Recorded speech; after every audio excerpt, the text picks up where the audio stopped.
sharing a little bit more about the format and who's here and all of that. But and we'd love to hear more from who's actually here as well. So there'll be a bit of chance for that. But just wanted to start first by just acknowledging the land that I'm on. And actually, I'm just wondering if someone in a minute could do the slide presentation, but yeah, so I'm in Victoria. I'm on the Lekwungen speaking people, lands of the Lekwungen speaking people. And part of doing the land acknowledgement is I wanted to just draw attention to in Canada.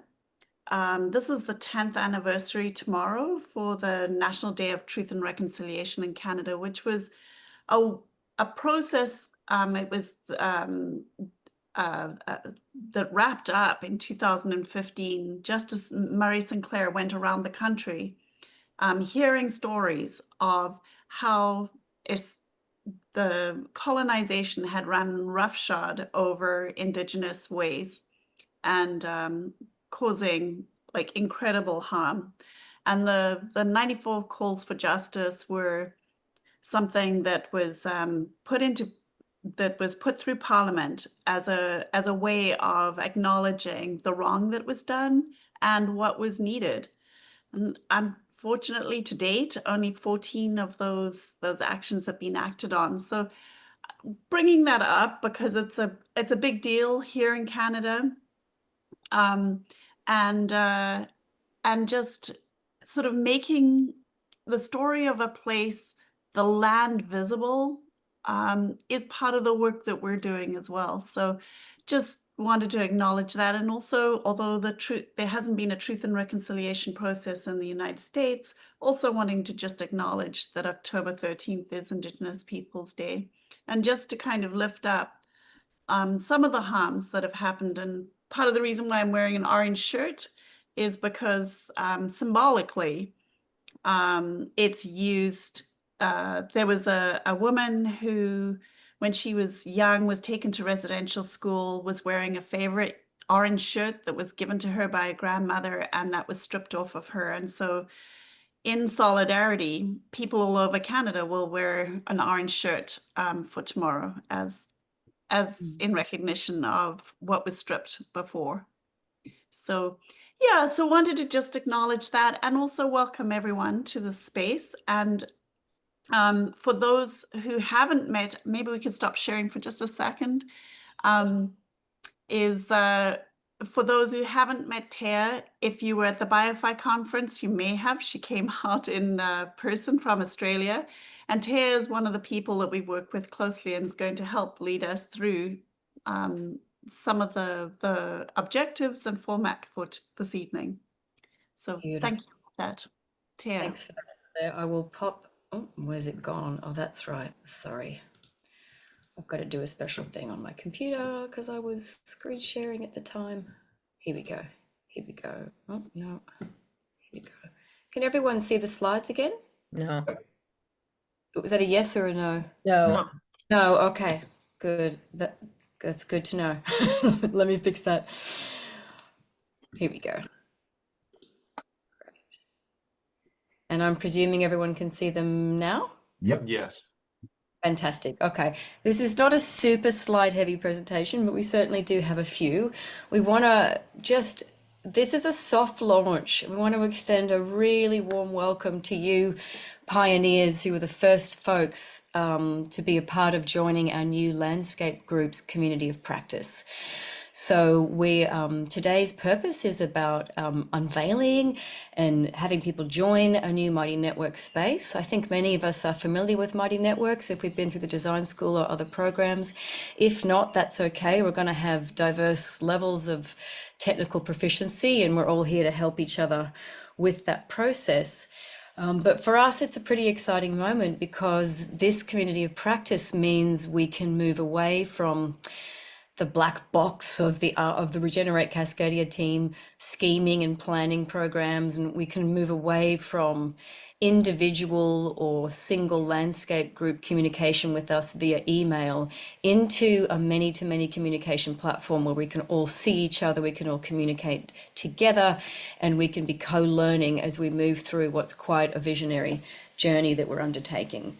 So to that end, our objectives for today, first of all, to get to know each other a little bit better, and that's going to be an ongoing process as more and more people join the online community of practice. To support all landscape group stewards and members to be able to successfully join and orient to the Mighty Networks platform and the initial functions and activities that we have set up currently. And so that's why we're recording this, so that as new groups are joining, they can watch that recording. And as members of your groups that aren't here today, they can also watch the recording if they need that extra support. We also want to develop shared understanding of the next steps for all of us in preparing for the Landscape Hub Cultivator, which is what all the landscape groups currently coming on board will be a part of. That's the next stage of our programming. And that is also going to take place inside our new online community of practice. So there's a couple of things, besides getting to know the space, there's a couple of things we want you to do, such as filling out an availability poll so that we can set a schedule that works for the majority of us to be able to attend some of those events. And finally, we want to surface group wisdom and experience in using Mighty Networks platform to support everyone in onboarding. The platform is pretty complex. It's got lots of things you can do with it. Some of you have been using it for a long time, and so we'd love to hear tips and tricks for people that work for them. And of course, as we kick off, we want to encourage a sense of community ownership of our new online spaces. And so you are the first folks to be coming on in. We want to encourage you to make this space your own in the next coming weeks as you start to populate your pages, etc. And so I just want to point out this beautiful piece of artwork on the side from Claire. It's just so wonderful working with Claire. Anytime we want a visual, we've got this huge stack of gorgeous textile art pieces to go to. And to me, I think it's beautiful because you can see all these individual squares, individuals coming together into a stream of community and a stream of learning. So I'm going to stop sharing the screen in a moment so that we can start with our first objective, which is to get to know each other a little bit better and hear everyone's voices in the space. So we'll pop these in the chat, but for now, when it's your turn, we'll just ask you to share your name. And as part of land acknowledgement, which is something we all want to be involved in, naming the landscape that you live in and the landscape group that you're a member of or that you plan to be a member of. And for those of us who are in the Regenerate Cascadia or the Department of Bioregion team, also just mention your role, your title, your role, a little bit about that so that folks can get to know all of us. And then share one thing that you love about your landscape or one way that you connect with your landscape. We know there are many, but we'll start with one. And so I'm going to stop sharing. Brandon, can you pop those 4 questions in the chat? Is that easy for you? Great. So what I'll have everyone do just to make this smooth is we'll go down to the React place and we'll all put up our hands. Do you guys people know how to do that? You raise your hand. And then I'll start just to model the intro, and then I'll hand to someone. I'll just choose someone, and then I'll put my hand down, and that way you know who has had a chance to introduce themselves and who is waiting. All right, how's everyone going with their hands? So it's down the bottom under React. If you click on that, there'll be a raise hand spot. Fantastic. And chat, we've got our questions in the chat. Perfect. So my name is Taya Seidler. The landscape I live in is over here. It's called Benora Point. It's in Minyungbo country, which is part of Bundjalung Nation, which is a very, very large Indigenous territory. Of course, sovereignty has not been ceded here. My role, I am a core Regenerate Cascadia team member, and I'm also the program manager for the Landscape Hub Cultivator, which we'll all be starting to get to know more about as time passes by. One thing I love about my landscape, I just moved here 3 months ago. My family and I have bought a place, so we're co-stewarding land for the first time and can put down roots. And we moved in winter. And what I've been loving is watching the landscape change in spring. So as soon as we had a couple of hot days, the water dragons came out because we live next to a creek, and water dragons are these tiny, fierce looking dragons basically, and all of a sudden they're running around, and I look at my office and they're having fights and they're sunbaking, and it was just a beautiful surprise to be able to see that part of the landscape. So I'm going to pass over to David. David, you're the only David on the call? Yes, to introduce yourself, and I'll lower my hand. It's amazing to be the only David on a Yeah. call. David McLeod, born and raised in Bellingham, Washington, part of the Nooksack water catchment, so to speak, in Whatcom County. Our landscape group is Regenerate Whatcom, and we're trying to lean towards using Whatcom as the indigenous people used it, as representing noisy waters, not so much the not so much the legal boundaries of the county. Um, thing I love about this landscape is the people that occupy it. There's a certain amount of diversity, although it tends to be, very white oriented, but there are native tribes here, Lummi and Nooksack, and there are other cultures that are largely on the perimeters. And there's a vibrant community of people that are interested in sustainability and resilience, and wanting to make it more sustainable. So I'm thankful for that. And I will pass it to Kelso.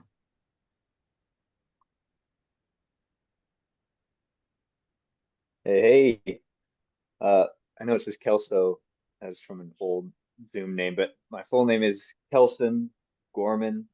I'm coming in from the South Willamette Valley team. I'm located in the South Willamette Valley in the state of Oregon. And specifically, I live on Kalapuya Winnefeli uh, land. It's just east of Eugene, if you're familiar with the area. Um, yeah, so yeah, part of the South Willamette Valley uh, hub down here, landscape group. Let's see the other pieces here. Um, yeah, so I'm a farmer down here. I work on the land, um, growing food. This is one way that I really like to connect with the land, and I also used to be a raft guide, so traveling the rivers is just always a beautiful way to connect. Backpacking, it's just I have such love for this area. I grew up out here in Eugene. It has such a rich biodiversity and interesting history. A lot of different cultures. It's just such a fertile valley um, and beautiful place to be. Um, yeah, I could go on, but I think that's most of the points here. I'm gonna pass it on to let's go to Christian. Hello, everyone. It's good to meet you. My name is Christian Quiver. I live in the Gorge, and that's also the name of our landscape group. And the Gorge is really outlined naturally between two mountains, which is Mount Adams and Mount Hood, or Y East in Tahoma. And the middle of the gorge is where people currently call the Columbia River, the Nikipoon River, which is where Washington and Oregon essentially meet, or those boundaries meet. One of the things that I love the most about the landscape that I live in is I live right on the White Salmon River, which is a mostly spring-fed and then glacier-fed river, which stays about 40 degrees all summer, all winter, and I love to go and jump in it in the winter and kind of a natural, or the summer. It's more of like a natural cold plunge. And it's a fun fact in the North America, in the United States at least, it's also the first major dam to be removed was on the White Salmon River. and then I will pass to, let's pass to Drew. Thanks, everyone. So my name is Drew Alcozer Lano, and pronouns are they, them. And I live in Vancouver, Washington, which is on the lands of Multnomah and Cowlitz. And I am on staff at Cascadia Department of Bioregion, and I'll be the community steward for you all. So I'm looking forward to meeting you individually. And one thing I like to do is participate with groups in the community, doing trash cleanup, different volunteering sorts of resilience activities. And that gives me a chance to just meet with folks and just hear the things that they're hopeful for. It feels very positive to go out and do something like that. And it gives me a chance, an excuse, I don't know, to get off the computer, get out of my house. But really it's just to be with the land and feel connected to it, and just connect my heart with the roots of Mother Nature and where we've come from. So yeah, so I think that's it. And I will pass it to Tom. Okay. Am I unmuted? No, nope, here we go. No, I'm unmuted. Okay, my name's Tom Buxton, and I'm with the Whidbey Island Landscape Group. I'm amazed that several of others aren't here tonight, but that's so be it. I live in Freeland, kind of mid-South Island, just outside the business district on 10 acres. And we've been here for 20 years now. We moved here when we retired from the city, from Kirkland on the mainland. We came here to steward some real land. In Kirkland, we had 1/8 of an acre, and here we have 10. And my wife is a master gardener par excellence and growing food that's coming out our ears and can't store it all away. My claim to fame in that regime is I admit to being maybe a reincarnated Japanese, because I do, as best I can, a bit of Japanese gardening. This makes our 3rd Japanese garden, and it will admit that particular flavor of gardening seems to be husbanded a lot by the human sense of idealizing nature rather than accepting it as it is, but so be it. And what else? We moved here in part, what I appreciate here is the beauty of the land, the fact that because we are an island, the community of interest is in fact very clearly defined. In the city doing community work, it was never clear who the we was, right? But here it's very clear, and who and what land it is we're talking about, the island, and also it's supremely quiet at night, which I appreciate. So I look forward to working with you in the weeks ahead. And pass it on to who's next. We've done David. Christian? Oh, no, you did. We did Christian. Anybody else? Anna?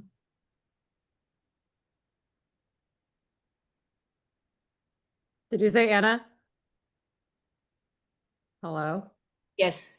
Okay, sorry. I'm cleaning up from dinner. I had to make dinner for my landmates. Let me see if this works in my video. I have pretty bad service here. Hello, my name is Anna. I'm the South Willamette Valley Landscape Group Team Hub. Not sure what the appropriate noun is.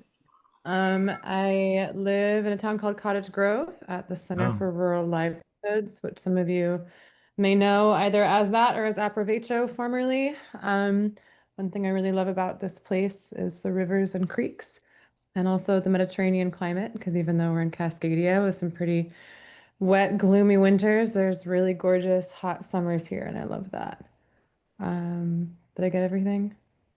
Pass to Yes. I've been cleaning dishes, so I have no idea who hasn't gone yet. I'm sorry, but anyone else wants to jump in. Hands up. So, what might throw to Susan?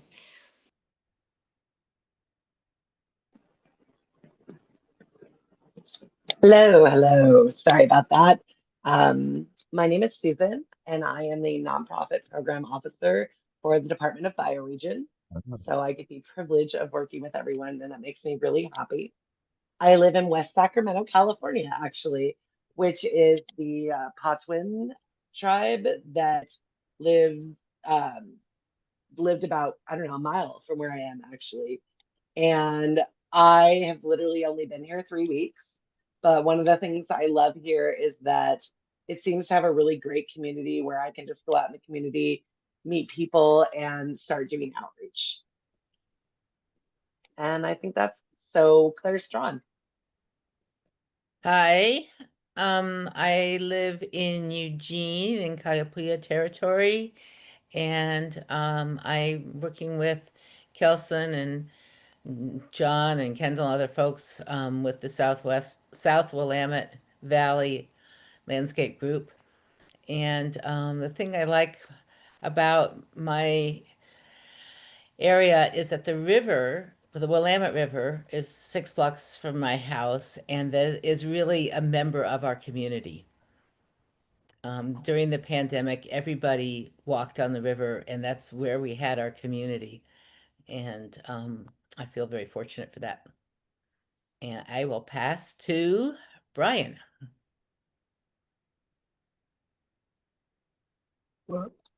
There we go. Unmute. Yeah, I'm Brian Kirkfleet, part of the Regenerate Whatcom Hub group with David. And we're on the Coast Salish, Nooksack, and Lummi territory. I have co-stewarded some property Inspiration Farm where we've done, it's a permaculture demonstration farm. We teach all kinds of workshops, produce piles of food, and try and inspire people to live closer relationships to the land and build ecosystems and trust and reciprocity with your environment. What I really enjoy, I've lifelong so far, Pacific Northwest native. I grew up on Whidbey Island, South Whidbey Island. So Cascadia is my home, always has been. And I love the rain, and it is coming down right now, pretty big time. So I'm thankful for the first big rain and all the green and trees that it brings, and the healthy soils, and the whole web starts with the rain, and it grows from there. So may that continue. And yeah, really connect with the whole water catchment of the Nooksack Basin, all its tributaries. I work with water pretty extensively in all its forms, and love sharing that with people. And yeah, that's probably enough for now. I'll pass it to Claire. Thanks, Brian. Oh my gosh, I love hearing from all of you. I know what you do, but it's just, yeah, it's been, as Brandon said, this is the second anniversary of, or 2 years since the beginning of the activation tour. And oh my gosh, how much has happened. Mm-hmm. Yeah, just as most of you know, I am the co-administrator for Regenerate Cascadia. I'm located in Victoria, like right in the middle of the Salish Sea. And yeah, one of the things besides just, I really, ever since I started to learn about bioregionalism, started to really understand just how connected our landscapes are. And one of my favorite things is to walk to the top of, we hike up at Mount Doug, or Pacols is the indigenous name for the mountain. But it gives us a 360-degree view, like standing right in the middle of the Salish Sea. And so you can see all of the surrounding mountains, the Olympic Peninsula, out to the North Shore. and way up the island. And it really, you can see um, the land works as a whole system. So I love doing that, and I do that several times a week with friends. It's a really social thing for me, but it also gets me right into the middle of just a really beautiful ecosystem. So anyway, feeling fortunate about that, but feeling really fortunate to be surrounded by all of you. So and I'm gonna pass it to John.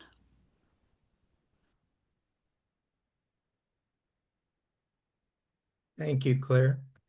I currently live in Eugene, and Claire shared some of the information about here. I was actually born and grew up fairly close to the Nez Perce, or the Nimipu uh, indigenous peoples, and spent a lot of time around them and in many of their native area. And so I've been a lifelong high adventure person, climbing, backpacking, whitewater, ocean water, all of it. And will resist the temptation to burst into any kind of John Muir quotes. So yeah, it's a place, just in terms of place, that has been significant in my life. And I've actually lived in almost all of it, all the different states at one time or another, as well as living a lot of other places in the United States and out of the United States. But I think, and I guess the one other thing I would add is that another fellow that Claire and some of the others know, and I, clear back in the 70s, were working on what we at that point called the Cascadia Commonwealth. And we're really doing active organizing all throughout what is now commonly recognized as the Cascadia bioregion. And so some of us date back a while. And I think part of why I ultimately retired from professional life was to devote whatever time, energy, and resources I have to actually trying to make a major difference. I mean, we are clearly in a transition and a critical transition period, and just whatever I can do to make a difference, I'm willing to contribute. And at this point, I will pass the mic. Okay, thank you. Lovely to see everybody, and I've been a bit absent from meetings and so on. So I'm currently on Kalapuya land, about 12 miles west of Eugene, in a town called Veneta. I'm on a 40-acre farm here with 48 animals, which is a new experience for me. And I also steward the Cascadia Seed Guild, which keeps, literally keeps growing in terms of the number of seed varieties and seeds that we have. As I always say, that's available to anybody. We're not the only people in the seed world, of course, but it is quite a large collection with almost 2,300 varieties of seeds.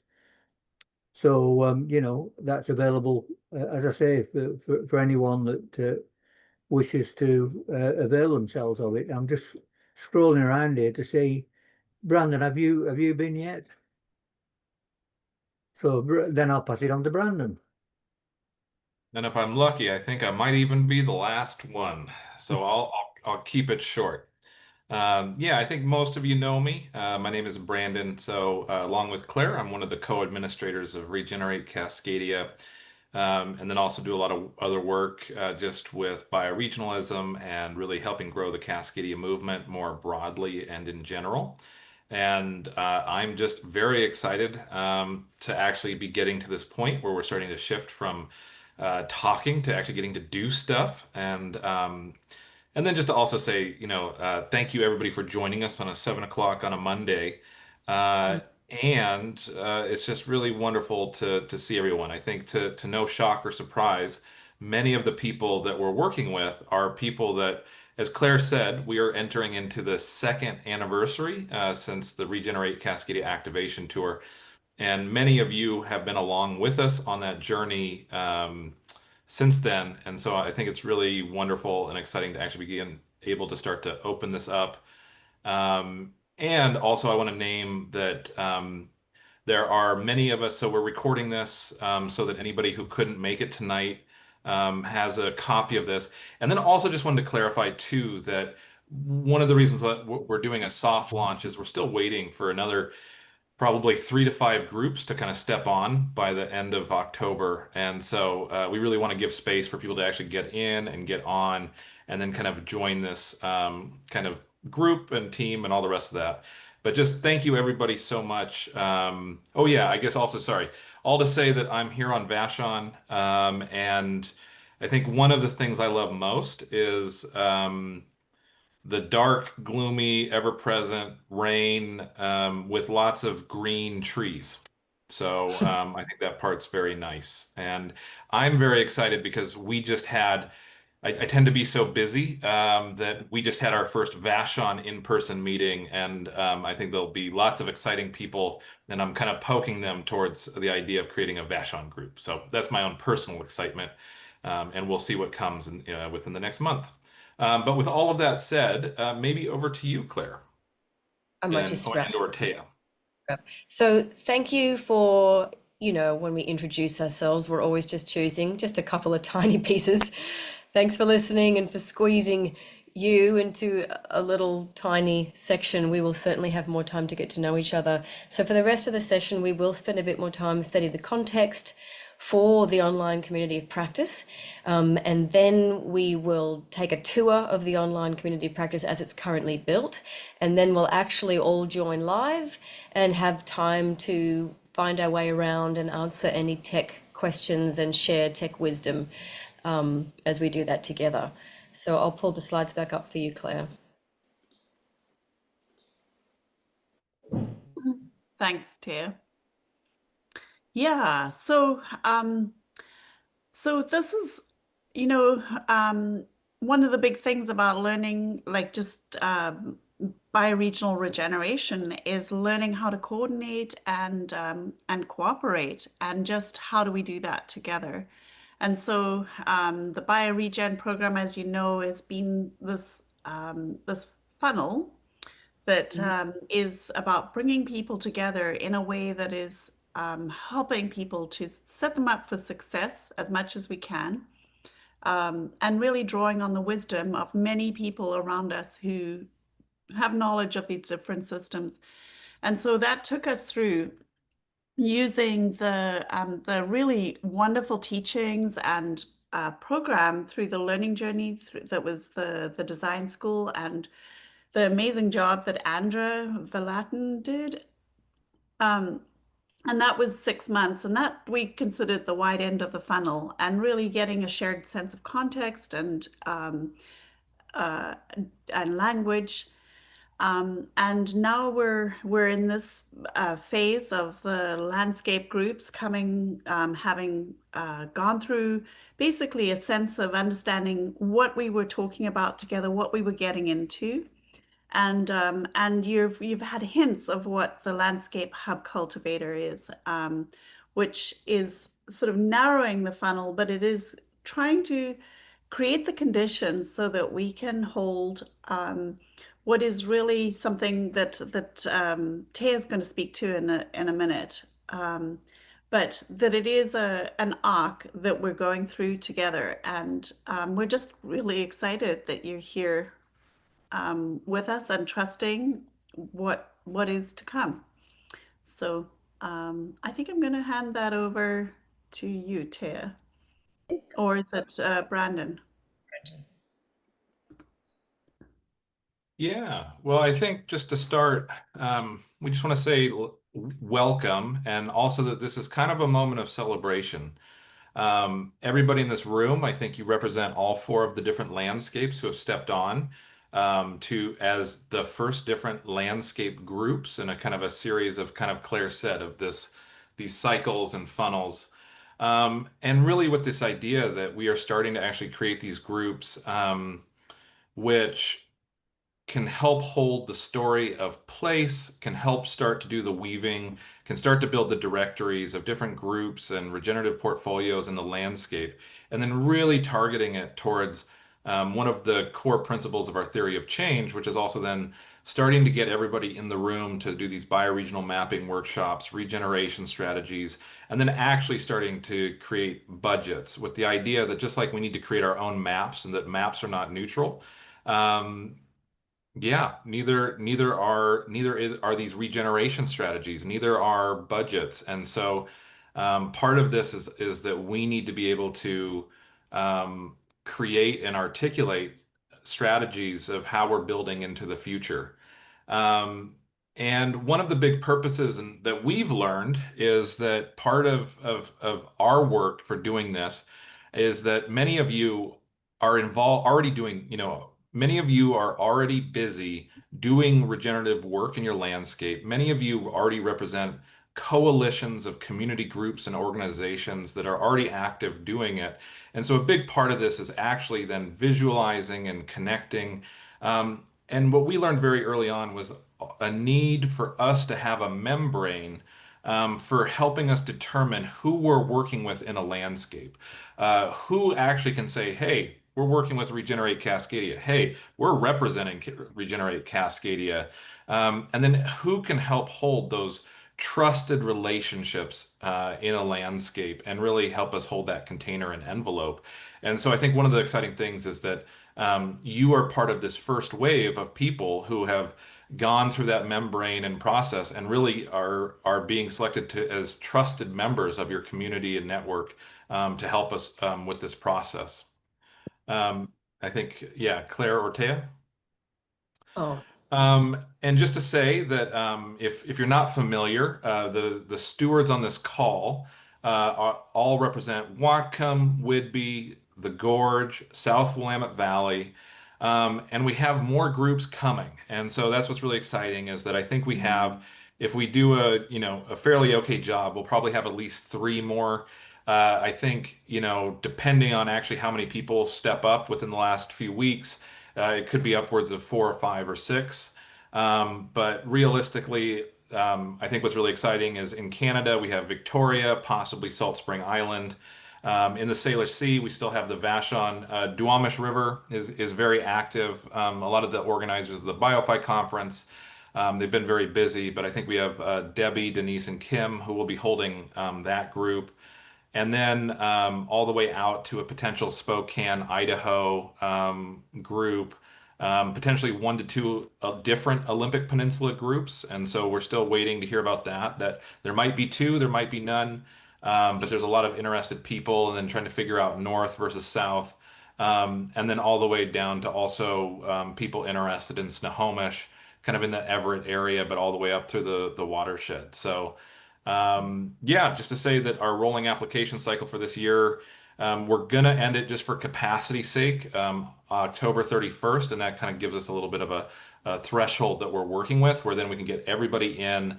We want to get people onboarded and then set up to start really being part of the Landscape Hub Cultivator. awesome. Thanks, Brandon. So right on cue, the Landscape Hub Cultivator. So going to go over this at a very high level. You can find all the same information on the Regenerate Cascadia website under landscapes, and you can also find it inside the Mighty Networks online community of practice.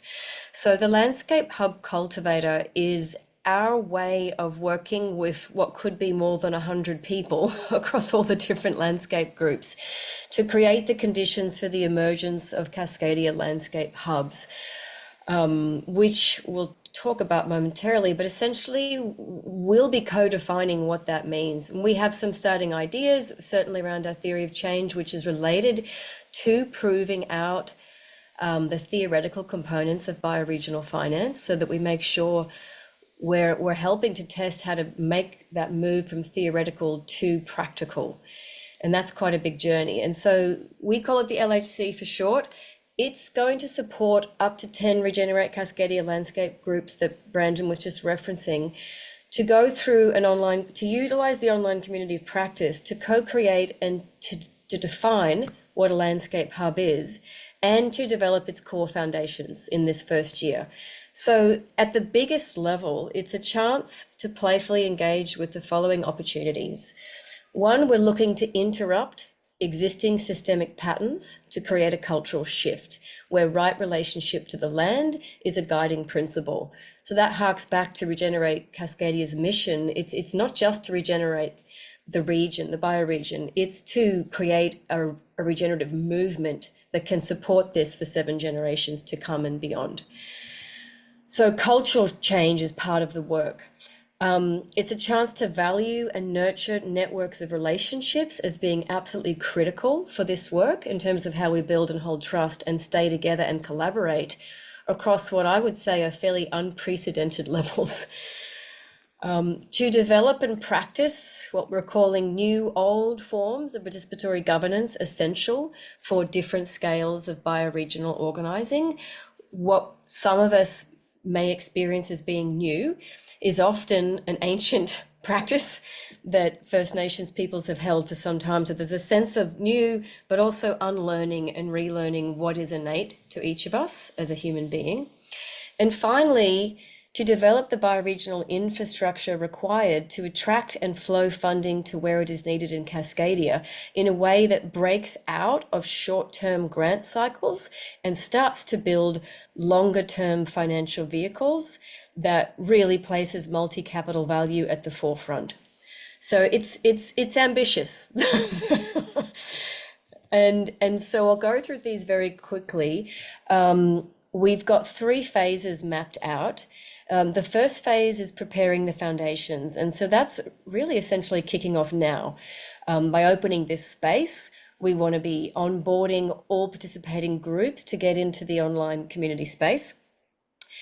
Then we'll be going into some deep inquiry, some listening and relationship mapping activities that are all priming your landscape groups for the phase 2 bioregional mapping workshops. And then a couple of outputs from phase 1 is that we will start to create some landscape story decks for each group that can be used in a variety of ways for a landscape showcase that will introduce your work to various funders for our next Novo grant inclusion. So immediately at the end of this year, we want to make sure we're starting to lift up and tell the story of each individual landscape group, but also what's happening holistically in this bioregion, like the sum total of all the parts.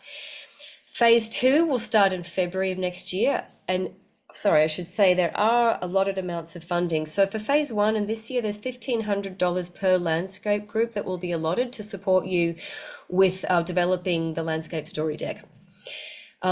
Phase 2 is bioregional mapping and flow funding pilots. And this is where $6,500 per landscape group has been allocated. $3,500, I believe, Brandon, is to help you support the organizing and the holding of the bioregional mapping workshops, where at least 2 of the LHC team will be there to co-facilitate that alongside of you.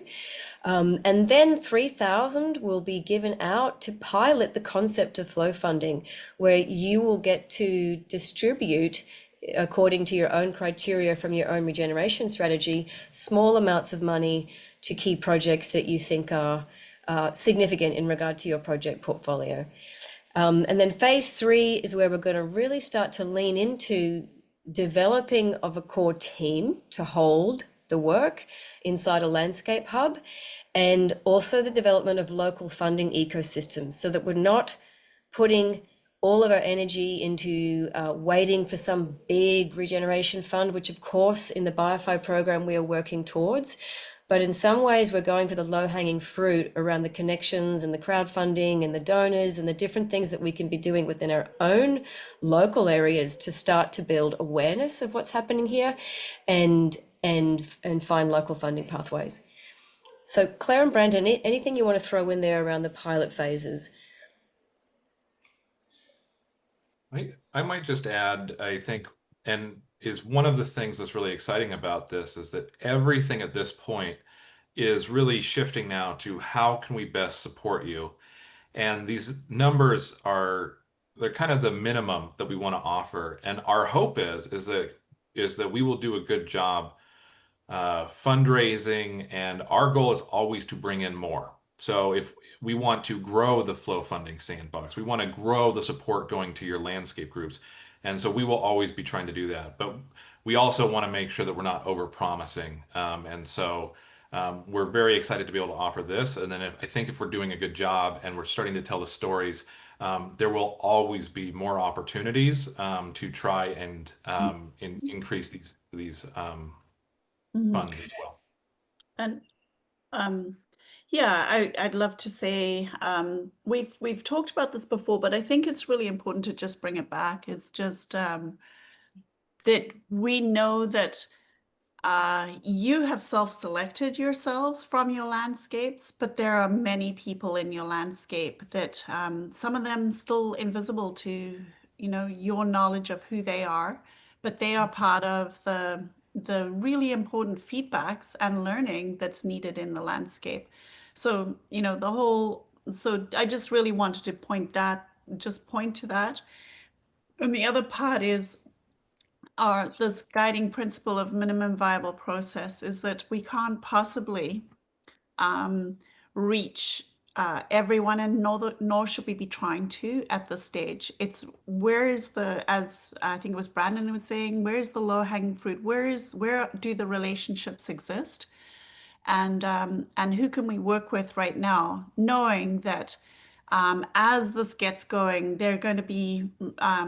it's going to be cyclical how we grow what we're doing, but we want the foundation to be really something that really keeps right relationship right at the heart of what we're doing. And sometimes you need to go slow in order to be able to hold it well and go faster.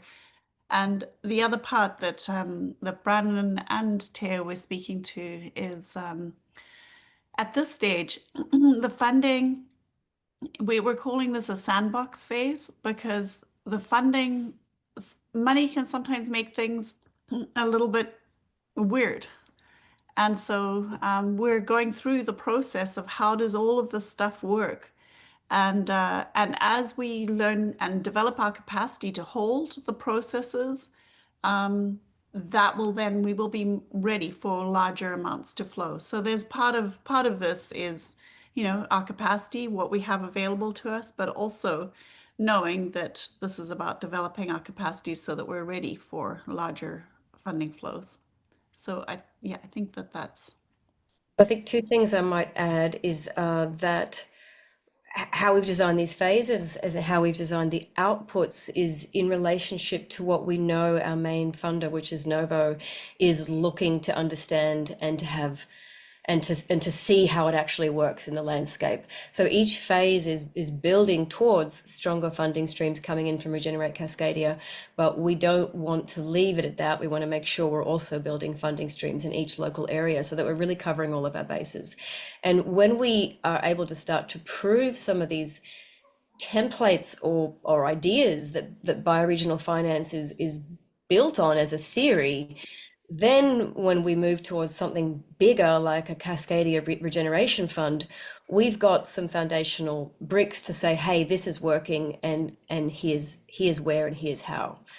I'd also like to say it's highly emergent work. So while we've got these phases mapped out and we've got clear activities, there will be a lot of co-creation and shaping this work together.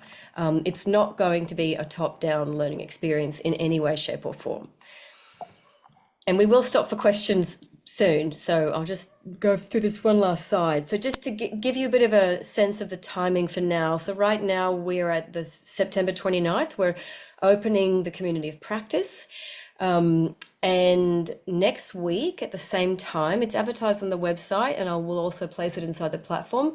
We're going to hold a public information session that goes across, that defines the bioregion program more specifically. So more detail about landscape groups, more detail about the LHC, chance to ask questions. So if you have newer group members or there are people in your group that aren't fully across that, it's a great session for them to come to. And of course it will be recorded and it can be accessed.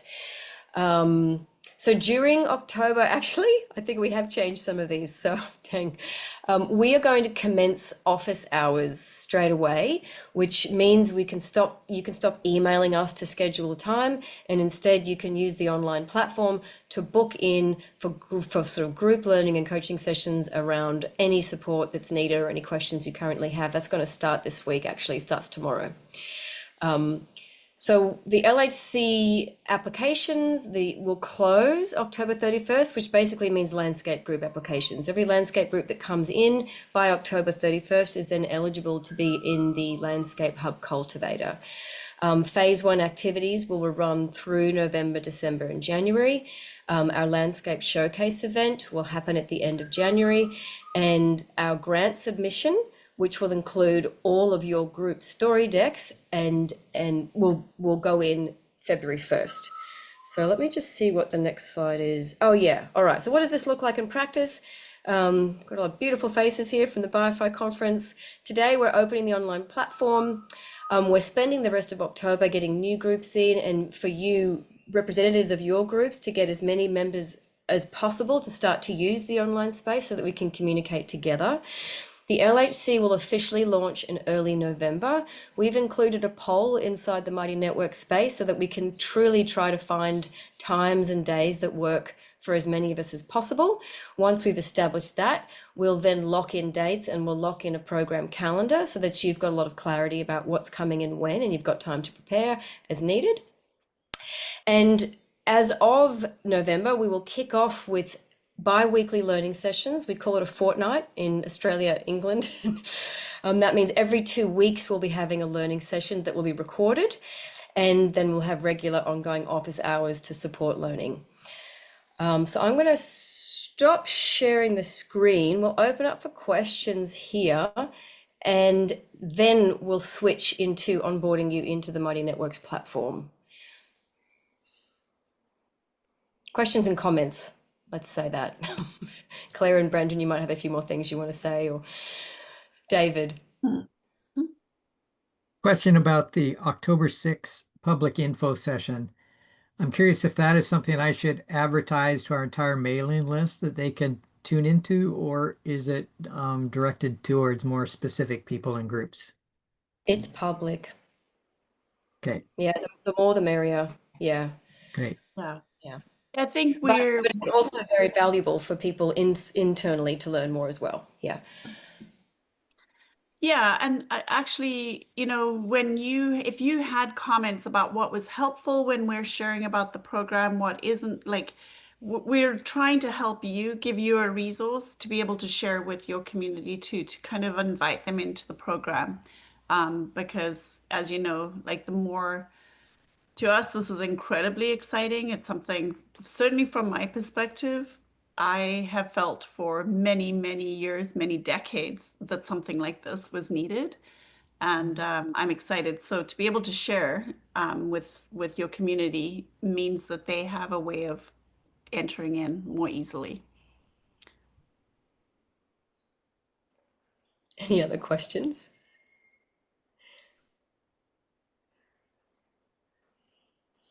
Can I ask a question? Was that clear, semi-clear, what we just presented, the overview? Okay, yeah, okay, 2 thumbs from Christian, 1 from Brian, all right.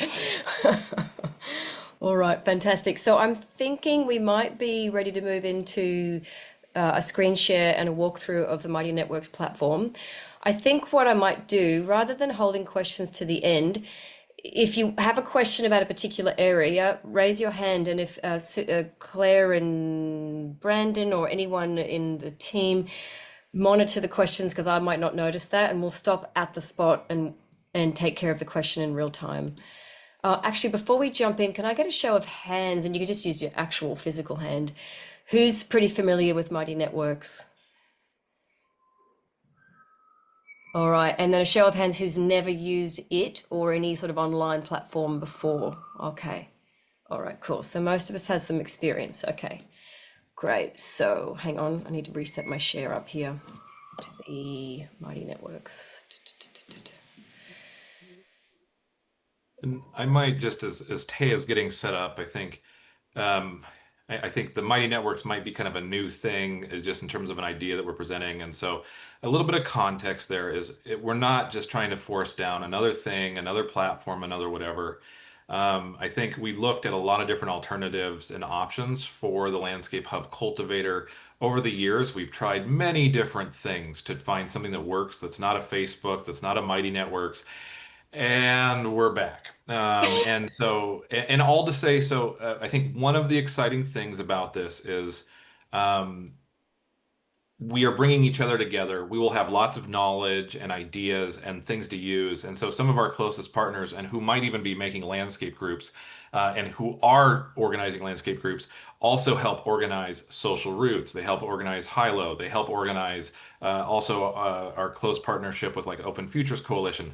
So we are not saying that Mighty Networks is the be all end all. But what it is it's we've kind of given up on the buddy boss on our website, and we want to give an alternative that's not Telegram, and we want to get off of that. And honestly, like I hate to say it, but watching the design school, we're all familiar with it. It works. It's simple, and but we're not here to past that. We want to use it for the LHC. We think it's a wonderful tool. We're going to offer it for you and your groups.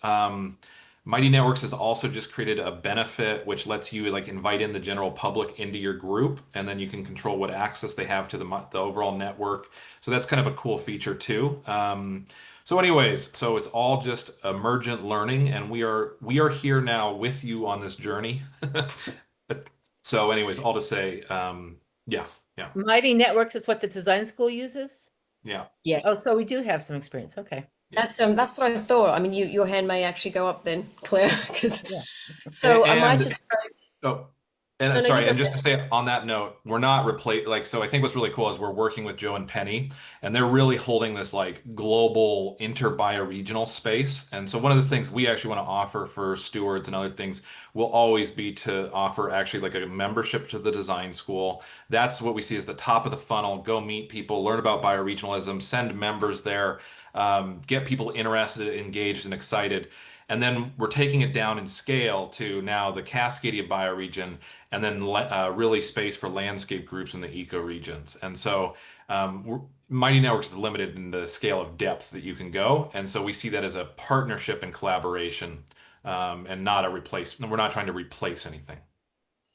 And look, it's like, oh no, not another online community of practice. Like intentional communities, there are different kinds. There are bridging communities, there are bonding communities, there are online communities of practice like the BioFi project. They did such a great job. They had 600 members within the first 3 months, so much information, so much rich sharing. But I would say that's more of a bridging community of practice. What we're looking at here is a community of practice that's specifically for delivering and engaging programming, which means it's getting very specific and in some ways quite intimate to landscape groups that are participating in our bioregion program. So I'll jump in now and share my screen. And so the first thing to be aware of, this is actually, I'll click here because when you join, this is what you'll see. You'll be invited and you'll see this description, and you can see the existing members here. It's basically all of our team members. And this description is open. It goes beyond landscape groups. However, currently the space is only opening to landscape groups and the representatives of those groups that are participating in the LHC. So it is quite an intimate space, but it's also future-proofed so that the broader movement that the DOB motherships, the Cascadia DOB, can also find their own spaces. And here, as we launch our BioFi program more strongly, there will be a space for funders. We'll have funders in here with us as well. For now, though, it's quite intimate to just landscape groups.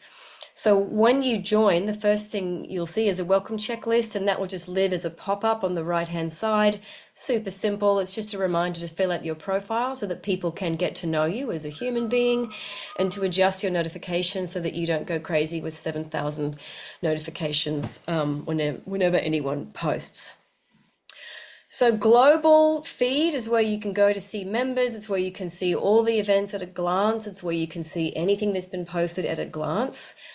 Probably what's more relevant at this stage is the collections that we have here. So everything that is in bold, black font is a collection. And so you can collapse those collections if you just, really want to see what's happening in the landscape group section. And you click on the arrow and you can open them back up.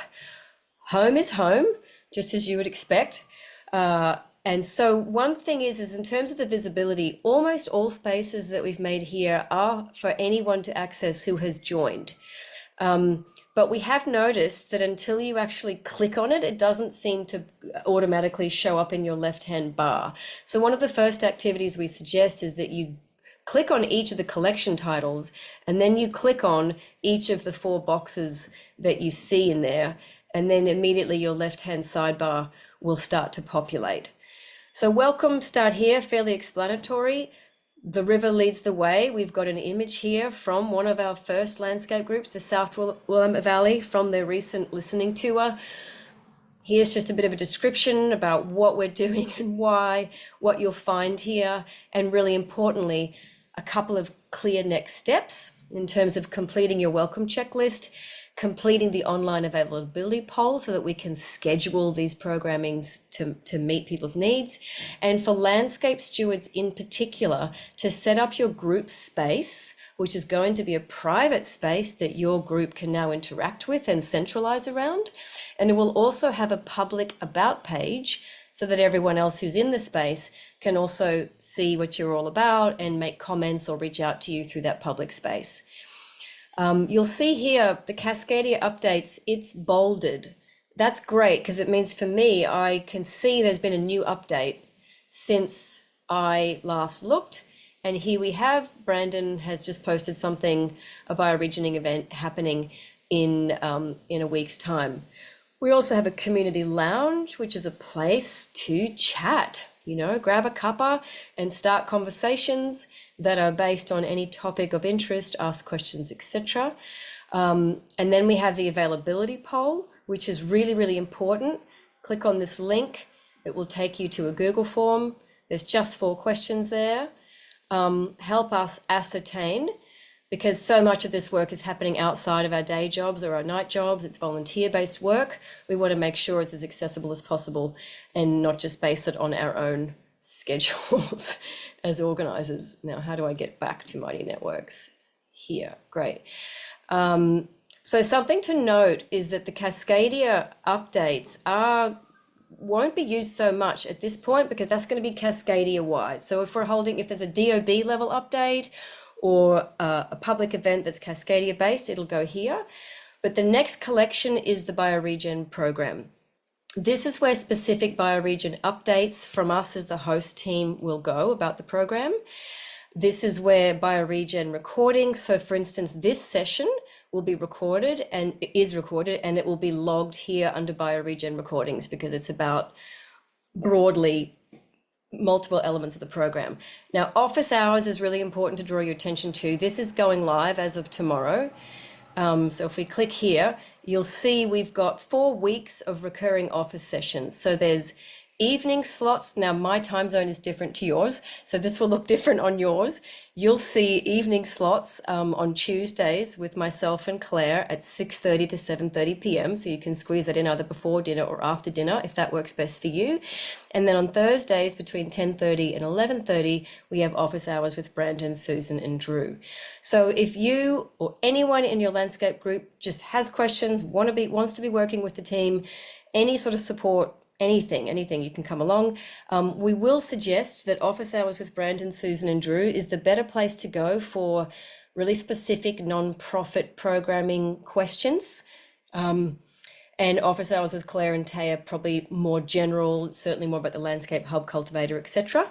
Our commitment is that we won't answer a question if we don't know it. We'll go back to our own team and make sure we're sharing sessions. So you can just click into any one of these. You can RSVP for any event that you would like, and you can also add it to your calendar. So this is the RSVP section, going, maybe not going. It would be great for people to use that just because then we get a sense of if people are coming. And then the add to calendar, there's various options. You can only add the event, or if you were going for a series in the future, like the BioLearning weekly sessions, you might choose to sync the entire event series to your calendar. And it's actually quite straightforward. Choose either Google Calendar, Outlook, or Apple and follow through. And of course, we can support you if you run into any technical difficulties with that. Claire, Brandon, anything to add before I keep moving? All good? All right. So Landscape Hub. Thanks, Claire. Landscape Hub Cult. So again, when you get in here, you go click on Bioregen program and then click on each of these just to make sure that you can see them. With the Landscape Hub Cultivator, you'll see we have 3 here. The LHC program outline is all of the information that's on the website. So it's a bit more detail. Our working definition of a landscape hub is here, which may evolve as we go through the program together. The Landscape Hub Cultivator core elements are all here. And of course, what you've seen today, the pilot phases, some key activities, the timeline, etc. It's all there. When we get to it, all LHC resources and recordings will be shared here. And I might just say a little bit about how this program is going to be working. So essentially, to be pragmatic, we can't work with every single person in every single landscape group. So participant requirements, how we're choosing to do this is that one of your jobs over the next 4-ish weeks is to choose 2 to 3 people, landscape group stewards, who will be the participants in the LHC programming. Now, their job is to represent your landscape group and to be a bridge between the curriculum and the process guides and the activities back to facilitate those within your landscape group. So what's really important is that this is not a black box. That's why this online community practice is so important. We need to make sure that what we're exploring through the LHC is accessible and visible to everyone in the landscape groups. David. Yeah, we had a question because in our landscape group we have 4 people as part of the initiating team, and we're wondering if all 4 of us can be stewards. Are you limiting to 3 people? I don't know if we know yet. Do we know yet? No, I think what it is, it's just the consistency is really important in terms of the relationships. And I think, every landscape's going to be unique. I think what we've just tried to do is we're trying to, we're pretty scrappy and we're trying to make sure that we can hold together what we need to. I think the consistency is probably the most important thing, and just sort of knowing that that's the intention. But there's many ways to do stuff, so I don't think there's a hard and fast. All right, And so thanks. that's a great thing to bring into office hours to help us explore. And we probably in late October will have an online session that's really specifically about that.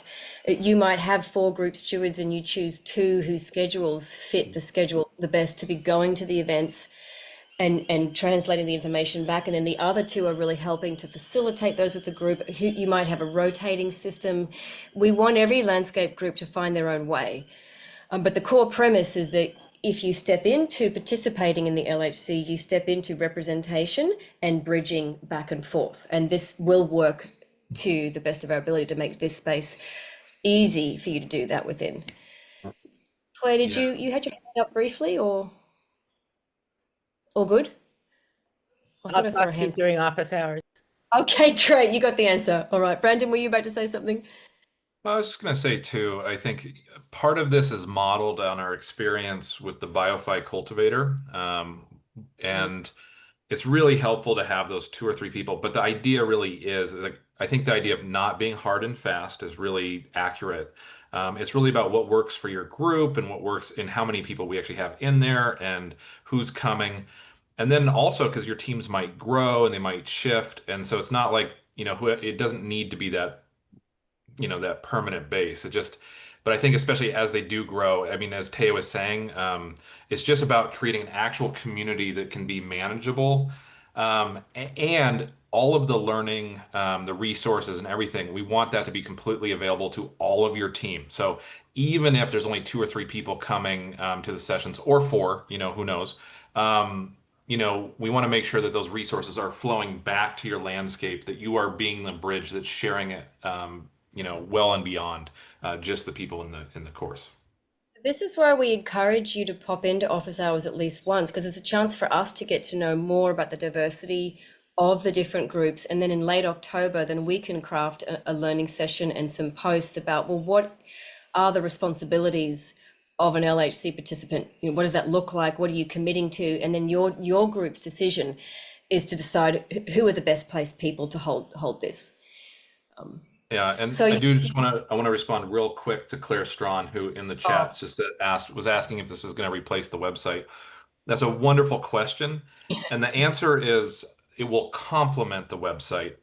We want the website. The website will still exist, and as stewards, you will have back-end privileges that will let you do the blog posts, events, but also now with the bioregion program, reimbursement forms, all those other services and needs that you might have. We want to run through the website. And then the website is also the interface where we interface with the general public. So that's where we'll do the blog posts out, whereas the Mighty Network might be more in an internal community, at least as we're starting, with other stewards and organizers.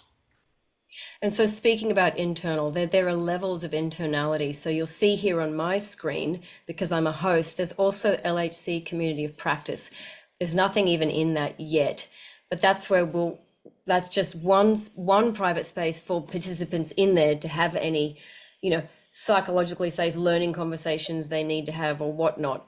Everything else will be public and visible out to all the landscape groups. So similarly, as we come down to landscape groups, if we click onto this, you could see, we've got a how-to guide that is pinned at the top. That means it features. And then we have all the groups joining. And there's also a dedicated landscape steward space that, from my understanding, Brandon, this is a space for landscape stewards to be in communication with each other about any resource sharing, questions, learning you're having at that steward level. And that will also be private to landscape stewards. So there are only 2 private spaces, if that makes sense. Everything else is open to all landscape group members because we want a lot of visibility and a lot of transparency. Brandon, I'm going to circle back to the how-to guide for now. I'll just finish off these next bits. So watch this space, bioregional basics. We will be adding resources and activities because some groups are raring to go and other groups will just be getting into the space. So there'll be some activities that that groups can start to engage with. There'll be plenty of resources. And then finally, contact us. Obviously, contact us anywhere. If it's related to office hours, if it's related to a bioregion update, if it's about the LHC, you can put your comments or questions straight into those spaces.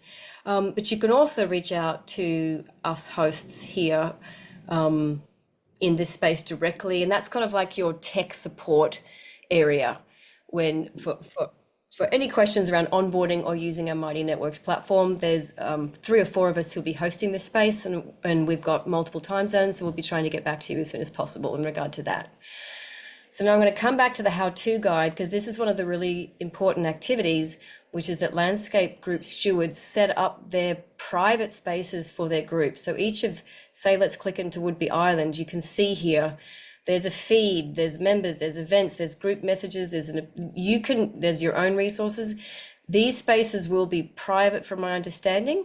You can set them up the way that you want. And there will be a about page that's public. And Brandon has put together a how-to guide that walks you through all of the steps to create your group space and to bring your members in and to encourage them to make the space their own. And so again, office hours, that's what we're here to support you on, is all of those steps and those processes.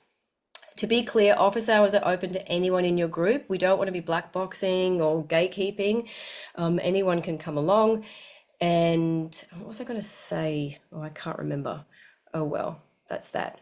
So I'm going to stop sharing my screen, I think. Oh, Brandon, do you want to share screen for the joining process, or we'll just stop for a second and just recalibrate? I actually think this might be a wonderful time to just pause. We're at about 8:17. So we have about 10 minutes left. This would be wonderful just to open it up for general conversation, discussion, questions. But I do also just want to say that while Taya was talking, each of you should have been sent an email invite to the Regenerate Cascadia Mighty Network. And then also, if you haven't, I've put in the sidebar of the Zoom a link that you can use. So just in case you haven't gotten that email yet. And we'd love to just invite you all to come and join. And once you join, then I need to still we'll figure out how to make you all hosts of your group spaces. That'll be our next step. You'll have full control over it. You can decide what you want for features. You can decide to activate or deactivate. And then the only other thing I really did want to share about, and I mentioned this earlier, is that Mighty Networks has created a system of, it's called like a plan. So each group, you can create a plan for the general public or members that you might want to invite in that might not be stewards. But like if you have like 20 people who are part of your group, you can actually invite them all in. They can be members. We can set it up so that they see all the other network spaces or that you'd like them to see. And then you manage that. You approve them, people who are joining and all the rest of that. So that's an option if you'd like to use it. And this is also why we're figuring that office hours are going to be very helpful. And office hours it's not just for the Mighty Network, it's not just for the LHC. This is for if you need anything. So help getting a MailChimp set up, help getting a whatever set up. Definitely come sit with us. And our goal is to be there. We would like to work with you live to just answer questions, but actually get services set up that you might need or answer any questions, and then just continually try to improve all of it. So. So to be clear, I probably should make this more clear in the event, but so the Thursday morning sessions with Drew and Susan and Brandon better for things like MailChimp setup and the platform services and the non-profit extension model, those technical questions. For Claire and I, anything more general, because we're not managing those technical pieces. Drew and Susan will be predominantly handling those. Yeah, and just to name, I think one of the most important things, the last thing I'll just say that's really important is probably the idea of that poll. Um, that there is a poll in the Mighty Networks. It is a Google form that Taya has set up, and it really is about trying to just figure out what times are best for people. We really want to be and we might even do split. Maybe it's that we have to split things out. But we really don't want to get into the trap of only servicing, I don't know, hours that work for some people, but not other people. We really want to try to be flexible and base it around what's most convenient for you all. So please let us know, yeah, what times work, if there's better days than others, that kind of thing. So what I'll do is after I get off this call, I'll break out the next steps activities into a separate space. Right now they're buried in the welcome message, and I'll just stick that right underneath the welcome so that you can really clearly see the 3 things to be doing over the next couple of weeks. And we will also use that and then the whole other element I really want to name that we probably should have named earlier is also I think we are also going to use those dates to help us start implementing just a monthly landscape steward call that will be open to anybody in a landscape who's a steward. And that's going to be really where we want to do bioregional updates and sharing. And that's going to be part of what we're kind of calling our story-based reporting, where in the future, we hope the groups do their own blog posts or whatever. But in the short term, we just want to provide a space where we can come together, talk about what's working, talk about what kind of support's needed, talk about the tools that we might want to be using. And so we'll do that in these steward update calls, which will probably be starting in November. But so we'll have that poll open up, and then we want to give people as much notice as we can when we start to plan these monthly sessions. So Claire? Yeah, I was just going to say, yeah, one of the things you've heard us talking about before is just that there is so much co-learning that can happen between landscapes, and that the Mighty Networks platform really gives that opportunity for that learning across landscapes. But the website, sharing some of those stories in the website, there are many people from many other bioregions who are really interested in in the ability to, like, what happens as we learn together and share the learning. And really, it's trying to create a rich, supportive space for that co-learning to happen. And just to say that we are really lucky in the history that we have in Cascadia that we're building on. And so we recognize that there is this learning opportunity for others beyond here. but also recognizing that it's really important to sometimes incubate some of the learning while we're ready. And so there's going to be this whole discerning process that we're doing. I just wanted to lift that up as well. Yeah, and that's one of the key processes of the key purposes of this online community. Our feedback loops amongst each other are just so relevant. We want to have a many-to-many learning environment. This is not about us being experts or having all the answers, but together amongst all of us experimenting together, we will find our way to solutions and iterations of what we're doing together. So would love to open up for questions, comments or reflections, or even tips on Mighty Networks that you might like to share from previous experience. How's this sitting with folks?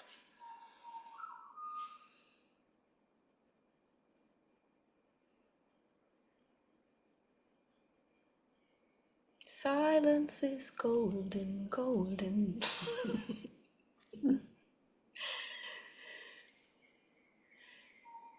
Is it clear? Oh, I get it. Everyone's actually on playing. Thanks, Kelson.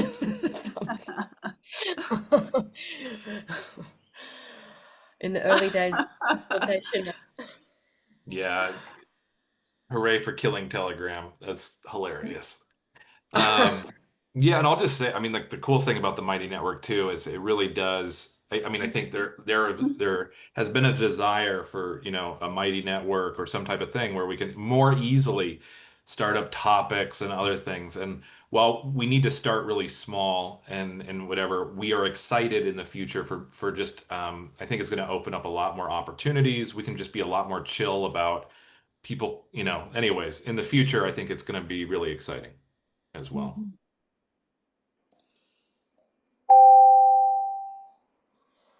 Someone else just joined. I heard the ding. Is anyone needing support with the joining process, or looks like everyone's quite busy? Yeah. I don't see where, are you giving us a password, or I don't see where that is? You set up your own password. Okay. Claire, in the did you get the email? Yeah, I just did, but I haven't Okay. read it thoroughly. I just glanced through it. There should be a link that sends you to sign up, and if not, there's a link in the sidebar of Zoom, which you should also be able to click, and either one of them should let you sign up, and you should join as a steward, and we'll figure out, and then I'll have to figure out, then we'll figure out like getting you set up with your groups and making sure that you have host. You'll be a host of your group, so yeah, that'll be our next step. Cool. I know that we're, you know, leaving this open for questions. I just wanted to acknowledge, well, both Brandon and Taya, but Taya has been setting this space up and helping to get it ready for you, and just really wanting to acknowledge that. It's not quite there yet, but you know, we're just really aware of the need to keep moving and keep opening and and keep encouraging many-to-many communications. So yeah, it's a skeleton at this stage, but sometimes that's good to not start with everything and to just start to play with the first things that are important. And so maybe we can go into a bit of a close and invite people to wrap up with just one sentence that's top of mind for you about how you're thinking and feeling after this sort of quiet, soft launch of the next stage in our evolution as an ecosystem and as a network, committed to long-term bioregional regeneration. We might just hear a sentence from each person, whatever's alive for you right now. Well, I just want to say that I'm very excited and I can't wait to work with all of you. Thank you, Susan. Never has this been more needed. It feels like the first day of a semester where you get the syllabus and get totally overwhelmed. Yay. We did it. We got overwhelmed. With confidence that we will excel.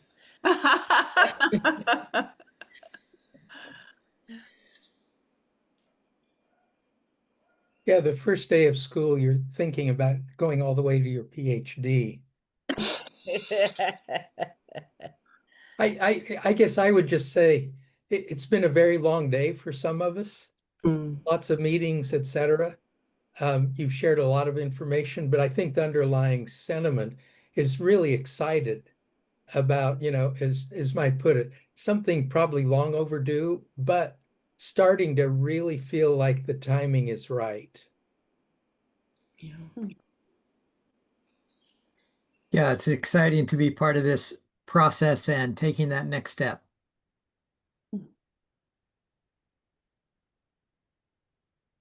Yeah, Anyone I'll else? just say that I'm deeply thankful to all of you, and I think just so appreciative. It's wonderful to be joining you on this journey, and I'm so thankful for you to be joining us on this journey. And yeah, just the depth of relationship and knowledge that's built, I mean, over the last 2 years, and we're just getting started. So I'm just very thankful and very excited. I'm feeling really curious.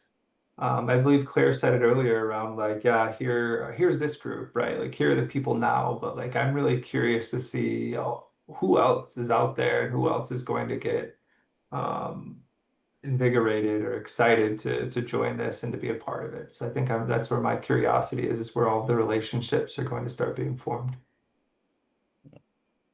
Yeah, I'll Yeah, building piggyback up. on that and say that it seems like a lot of bioregions are going to be looking at us. So it's truly exciting. No pressure. And Christian, I might just pick up Building. on that.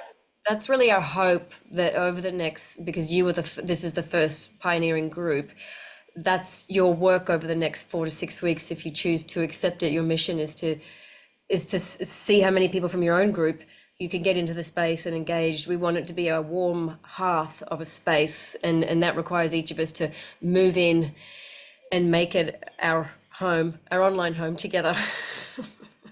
But also with the idea too, I think that one of the beautiful things about this is we don't need to run before walking. And so what our whole next year will be, hopefully focused on really growing these relationships, connections, starting to actually see people get supported in doing this work, I think is also really important. And then what'll be beautiful is to see and visualize, all of these amazing relationships and connections, and to see how many people truly are excited and inspired by this amazing regenerative work. I would love to say, I think sometimes, one of the things that I learned in doing community organizing and work was creating the conditions for people who have who want to be part of this is really important. But creating the conditions for people who have often been left out of these processes also really important. How do we do that well so that we actually, like, it's a really important part of this program is actually interrupting patterns that sometimes allow the existing conditions to persist. And so we've just had incredible people who the work they've been doing for decades, who are joining us to help with actually supporting us in doing that and bringing the learning from those communities in, is part of what this program involves. And so I am just ecstatically excited about who we're working with, and what we'll be learning together. So I piggyback on that, Claire, to say it might seem like it, but we are not making the assumption that everyone in the online community of practice represents everyone doing the work. Like a success criteria would be that there are many people in your groups and in your landscapes that don't do online platforms, don't have access, aren't in an internet, like that doesn't matter. Those of us who are in the online community of practice can be those bridges continuously so that we're not working in silos. well said. Any other closing words from anyone? I have a question. I'm not finding the October 6th event about the public info session It's on the Mighty Networks. platform? I'm just about to post it. Didn't quite get to Okay. it, but it is on the RC website under upcoming events. But I'm going to post, like, right after this, I'm going to put next steps in its own section, and I'll post that event. Okay, great. We're a small but mighty team. We're quite extended at the moment, so but thanks for thinking of that, David. Yeah. So yeah, we're at time. We're actually past time. So I just want to say thank you to the team that's helped to put this together. But thank you for coming and giving up your Monday evening and joining us. It's exciting. And on short notice, we know you only had a week's notice. We plan to give you more notice as we move forward. So. And great to see faces that I know, and I look forward to getting to know each of you that I haven't met yet more fully. All right. Good, Good. everyone.